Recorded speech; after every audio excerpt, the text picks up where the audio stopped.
बच्चों, अब हम आपको एक कहानी सुनाएंगे जिसका शीर्षक है चांद वाली अम्मा।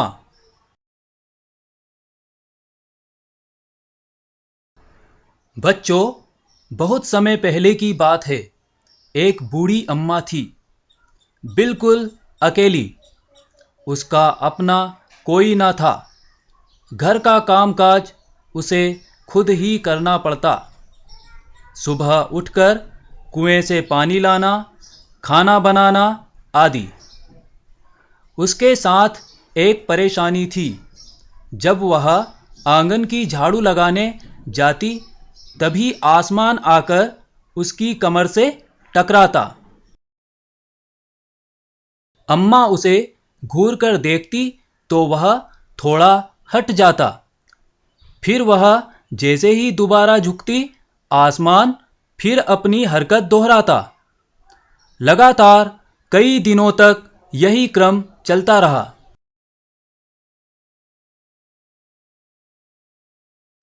एक दिन कुएं पर पानी भरने को लेकर अम्मा का किसी और से झगड़ा हो गया। अम्मा जरा गुस्से में थी।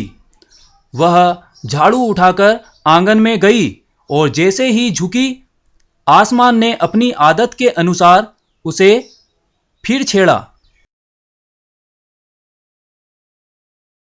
अम्मा ने आओ देखा ना ताव और कसकर एक झाड़ू आसमान को दे मारी। आसमान को शरारत सूझी। इस बार उसने झाड़ू पकड़ ली। अम्मा चिल्लाई, छोड़ मेरा झाड़ू, मेरे पास एक यही झाड़ू है।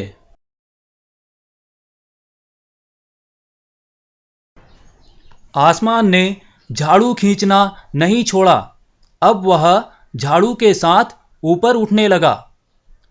उसके साथ साथ झाड़ू पकड़े हुए अम्मा भी ऊपर जाने लगी। अम्मा अब झाड़ू नहीं छोड़ सकती थी, क्योंकि वह बहुत ऊपर पहुंच चुकी थी।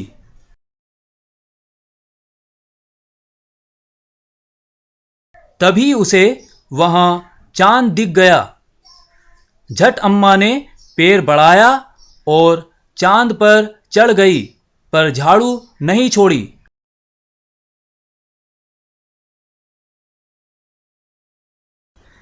आसमान को फिर शरारत सूझी। उसने सोचा, अम्मा तो चांद पर चढ़ गई है। यदि चांद उसकी मदद करेगा तो मैं हार जाऊंगा। इसे यहीं रहने दूं। ऐसा सोचकर उसने झाड़ू को छोड़ दिया। अम्मा झाड़ू सहित चांद पर रह गई।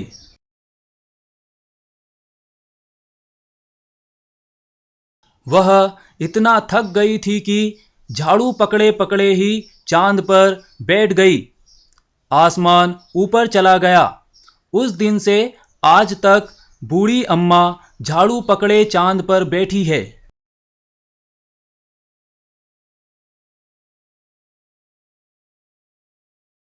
बच्चों, फिर मिलेंगे। धन्यवाद।